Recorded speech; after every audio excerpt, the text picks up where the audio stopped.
Welcome friends, mentors solution in education के इस channel में आपका स्वागत है। आज हम लोग बीएड सेकेंड ईयर के टॉपिक जो हमारा है वह है समावेशी शिक्षा। उसकी यूनिट 1 का टॉपिक नंबर 6 पर चर्चा करेंगे। जैसा कि हमारा टॉपिक है फैक्टर्स इन्फ्लुएंसिंग इंक्लूसिव एजुकेशन, अर्थात होता है कि समावेशी शिक्षा को प्रभावित करने वाले कारक कौन कौन से हैं, उसके बारे में हम चर्चा करेंगे। जैसा कि हम सभी जानते हैं कि समावेशी शिक्षा का निर्माण करना, समावेशी शिक्षा का माहौल बनाना, वातावरण बनाना आसान काम नहीं होता है।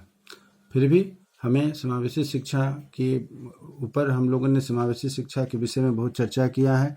समावेशी शिक्षा हमारे लिए, हमारे समाज के लिए, हमारे परिवेश के लिए, हमारे देश के लिए, हमारे बच्चों के लिए बहुत ही आवश्यक है।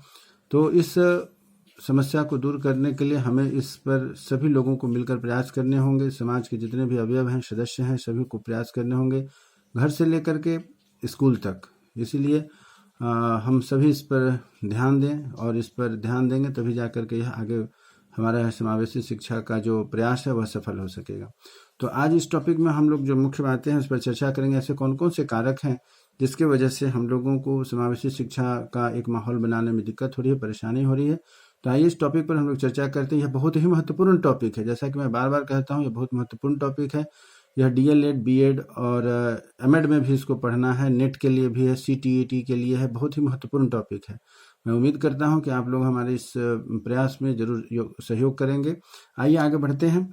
तो यहाँ हम देख रहे हैं कि समावेशी शिक्षा को प्रभावित करने वाले कौन कौन से कारक हैं, इस पर हम लोग ध्यान दे रहे हैं, और इसके कारक कौन कौन से हैं इसके बारे में हम वर्णन करते हैं।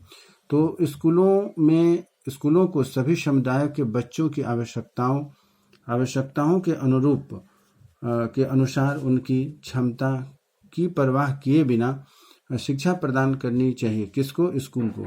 समावेशी शिक्षा का विचार बहुत ही सरल, परंतु इन लक्षणों को प्राप्ति के लिए बहुत सारी बाधाएं हैं। विद्यालय बनाना, जैसा मैंने शुरू में कहा कि विद्यालय का माहौल बनाना, सुविधाएं उपलब्ध कराना इतना आसान काम नहीं है। अतः इसके लिए हम सबों को प्रयास करने की आवश्यकता होगी। अतः समावेशी शिक्षा को प्रभावित करने वाले जो निम्नलिखित कारक हैं उस पर हम लोग चर्चा करते हैं। पहला कारक है वह है कि शिक्षार्थियों में विविधता का मतलब हम जानते हैं कि उसमें अंतर है। बहुत सारे बच्चे हमारे कक्षा में होते हैं, और उन सभी अंतरों को दूर करना शिक्षक का काम है, बहुत ही महत्वपूर्ण काम है। घर में हमारे पास 1 बच्चे 2 बच्चे होते हैं, परंतु विद्यालय में विभिन्न प्रकार के बच्चे होते हैं। उनको कैसे हम एक साथ एक छत के नीचे लाएं, व्यवस्था करें, यह एक बहुत महत्वपूर्ण विषय होता है। तो एक ही आयु वर्ग के बच्चों को अनेक प्रकार की विविधता पाई जाती है। जैसा कि हम जानते हैं, जुड़वा बच्चे एक ही वर्ग के होते हैं, एक ही परिवार के होते हैं, एक ही माता पिता के होते हैं, उसमें बहुत सारी विभिन्नताएं पाई जाती है। वही बात यहाँ कही जा रही है कि एक ही आयु वर्ग के बच्चों में अनेक प्रकार की विविधता पाई जाती है। बच्चे किस तरीके से विभिन्न होते हैं? एक ही कक्षा में पढ़ने वाले, उम्र अलग होती है, क्लास सेम होता है, उम्र थोड़े से अंतर हो सकता है, लेकिन वह भी समान होता है। लेकिन क्या क्या अंतर है? बच्चे सामाजिक, आर्थिक, सांस्कृतिक, भाषा सीखने की क्षमता, सभी बच्चों की क्षमता अलग अलग है ना। और रुचि भी सबकी अलग है, आदतें सबकी अलग होती है, आदि में एक दूसरे से भिन्न रहते हैं। और इस व्यापक विविधता, डिफरेंट टाइप ऑफ डिफरेंसेस यहाँ पर पाए जाते हैं, को एक समूह में बांध करके एक साथ कक्षा में बैठाना यह कोई आसान काम नहीं है। फिर भी हमारे शिक्षक इस लक्ष्य की प्राप्ति में फर्स्ट पीरियड से लेकर आखिरी पीरियड पूरे सत्र में इसका प्रयास करते हैं। एक साथ कक्षा में पढ़ाना, इसके प्रयास में हमेशा हमारे शिक्षक लगे रहते हैं। तो पहली हमारी यह टॉपिक थी विद्यार्थियों में विविधता। विद्यार्थियों में अलग अलग तरह की जो विभिन्नताएं पाई जाती है उनको कैसे हम दूर कर सकते हैं, बहुत कठिन है। दूसरा टॉपिक है हमारा, वह है शिक्षकों की आवश्यक तैयारी। शिक्षकों की आवश्यक तैयारी से मतलब है जब विविध प्रकार के बच्चे हैं तो शिक्षकों की भी तैयारी हमारी पर्याप्त होनी चाहिए। विविधता वाले बच्चों को एक साथ पढ़ाना एक चुनौतीपूर्ण कार्य होता है। एक साथ पढ़ाना चुनौतीपूर्ण कार्य है, सही बात है। इसके लिए सभी बच्चों को जिनकी आवश्यकता, उनकी आदत, रुचि, संस्कृति, भाषा को शिक्षकों को समझना होगा। जो शिक्षक हम क्लास में भेजें, पुरुष हो महिला हो, उन्हें इस बातों का ध्यान रखना होगा। इसके लिए प्रशिक्षण का काम आवश्यक होता है। आवश्यक प्रशिक्षण के अभाव में समावेशी शिक्षा में शिक्षण बहुत ही मुश्किल कार्य हो जाता है। और यही कारण है कि टीचर्स को विद्यालय में बहाल होने से पहले उन्हें टीईटी या डीएलएड या अन्य किसी तरह के और भी शिक्षक प्रशिक्षण के कार्य जो होते हैं उस रास्ते से गुजरना पड़ता है। फिर उसके बाद क्या है कि उनके लिए एक दक्षता परीक्षा होती है। आज के समय में टीईटी जिसको कहते हैं, सीटीईटी है या स्टेट लेवल की भी टीईटी होती है, इन सबों को पास करने होते हैं, तब जा करके वह एक योग्य शिक्षक, अच्छे शिक्षक, कर्तव्यनिष्ठ शिक्षक, परिश्रमी शिक्षक, डिवोटी शिक्षक जाकर के बन पाते हैं। चौथी असुविधा है जिसके कारण समावेशी शिक्षा सफल नहीं हो पाता है, वह है कि समावेशी शिक्षा के लिए कक्षा का स्थान, जगह और व्यवस्था एक अनिवार्य कारक होता है। किस तरीके की कक्षा व्यवस्था होनी चाहिए क्लास में? भौतिक संसाधन होनी चाहिए जिससे कि हमारी यह समावेशी शिक्षा सफल हो सकेगी। तो वह है कि उचित कक्षा होनी चाहिए। उचित कक्षा से मतलब है कि उस क्लास का क्षेत्रफल सही होना चाहिए, जैसा कि नॉर्म्स में बताया गया होता है। विद्यालय शोर शराबे से दूर होना चाहिए, अर्थात शहर में विद्यालय या गांव में विद्यालय या विद्यालय ऐसी जगह पर हो जहां पर कि शहर के कोलाहल से दूर हो, अगल बगल की कोई शोर व्यवस्था न हो जिससे कि बच्चों की पढ़ाई बाधित न हो।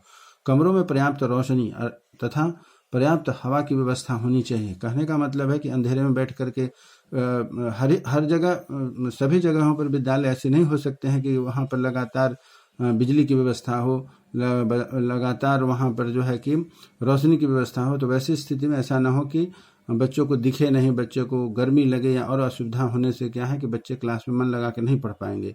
तो कक्षा के अंदर और बाहर घूमने फिरने का भी पर्याप्त जगह रखना चाहिए। बच्चे जो हैं कि क्लास में भी इजीली कम से कम अपने बेंच से उठ करके शिक्षक तक या शिक्षक के पास से अपने कक्षा तक अपने बेंच तक जाने में कोई असुविधा ना हो। इसलिए कहा गया कि कक्षा के अंदर बाहर घूमने फिरने का पर्याप्त जगह रखना चाहिए। खेल का मैदान समावेशी शिक्षा का एक सबसे बड़ा उदाहरण है, क्योंकि वहाँ पर सभी उम्र के बच्चे, सभी वर्ग के बच्चे, सभी समझ बूझ के बच्चे वहाँ पर खेलते हैं और हर वर्ग के बच्चे होते हैं। इसलिए कहा गया है कि खेल का मैदान समावेशी शिक्षा के लिए बहुत ही आवश्यक होता है। इसलिए हमें इस चीज़ का भी ध्यान रखना चाहिए कि वहाँ पर खेल की व्यवस्था हो, लाइब्रेरी की व्यवस्था हो, या भौतिक सुविधाएं होनी चाहिए। और नेक्स्ट है जो हमारे पास, वह कौन सी है? संसाधनों की उपलब्धता। संसाधन किसे कहते हैं? तो जो संसाधन की उपलब्धता, संसाधन किसे कहते हैं? यदि हमसे पूछा जाए संसाधन किसे कहते हैं, तो हम अपने आवश्यकताओं की पूर्ति के लिए जिन साधनों का उपयोग करते हैं, जिन साधनों का हम सहयोग लेते हैं, उसे हम संसाधन कहते हैं। संसाधनों की उपलब्धता से अभिप्राय है कि वह कौन कौन से संसाधन है जिससे कि हमारे समावेशी शिक्षा की जो एक परिकल्पना है उसको पूरा किया जा सके। तो समावेशी शिक्षा में विविधता वाले बच्चों की आंतरिक रूप से इस लोगों की आवश्यकता भी अलग अलग होती है। शुरू से ही पढ़ते आ रहे समावेशी शिक्षा में सभी बच्चे अलग अलग होते हैं। अतः समावेशी कक्षा संचालन में संसाधनों की आवश्यकता की पूर्ति आवश्यक है। बिना संसाधनों के कक्षा संचालन में परेशानी होती है। अब यहाँ संसाधन से क्या अभिप्राय है? संसाधन से अभिप्राय है कि वहाँ पर बच्चों की बैठने की प्रॉपर व्यवस्था होनी चाहिए, जिससे कि बच्चे, विकलांग बच्चे हों, विशेष आवश्यकता वाले बच्चे हों, सभी वहाँ पर आसानी से बैठ सके, अपने बैठने में किसी तरह की परेशानी ना हो, विद्यालय तक पहुँचने में कोई परेशानी ना हो। उनके लिए रैंप की व्यवस्था होनी चाहिए, उनके लिए स्पेशल सीटिंग व्यवस्था होनी चाहिए, उनके लिए स्पेशल जितना भी आरामदेह की व्यवस्था। जब तक अगर बच्चे कष्ट में रहेंगे, आराम की व्यवस्था नहीं रहेगी, तो वह बच्चे पढ़ाई में मन नहीं लगाएंगे, विद्यालय में आना नहीं चाहेंगे, भागने का उपाय सोचने लगेंगे। इसलिए कहा गया है कि वहाँ पर हमें क्या है कि इस तरीके की व्यवस्था होनी चाहिए। मानव संसाधन की भी आवश्यकता होती है। जैसा कि हम जानते हैं कि कई हमारे आसपास हम जहाँ पढ़े हैं, जिधर पढ़े हैं, जो भी पढ़े हैं, उसमें बहुत तरह के संसाधनों की बात की जाती है। उसी में एक मुख्य संसाधन है मानव संसाधन। मानव संसाधन से अभिप्राय यह है कि मानव एक ऐसा संसाधन है जिससे मानव के द्वारा मानव की मदद की जाती है, इसीलिए मानव को संसाधन कहा गया है। और मानव ही सभी साधनों का संचालक है, इसलिए मानव भी क्या है? अपने आप में एक संसाधन है। तो मानव संसाधन की भी आवश्यकता होती है। बहुत सारे बच्चों को अलग अलग तरह की विकलांगता होती है, इसके लिए अलग अलग तरह की चिकित्सक की भी आवश्यकता होती है। जैसे तोतले बालक को समझने के लिए या फिर किसी अक्षमता की आवश्यकता है, तो वहाँ यदि अक्षमता है तो उनको समझने के लिए डॉक्टर की आवश्यकता होती है। तो हर विद्यालय में इस तरीके की व्यवस्था नहीं हो पाती है, जिससे कि हमारी समावेशी शिक्षा में बहुत बड़ा अड़चन है।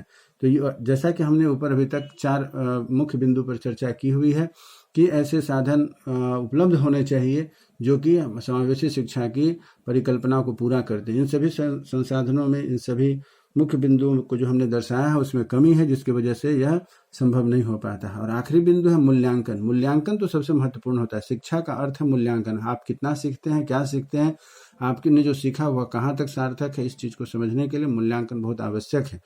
मूल्यांकन है, मूल्यांकन की व्यवस्था आखिरी टॉपिक है जिस पर हम चर्चा कर रहे हैं।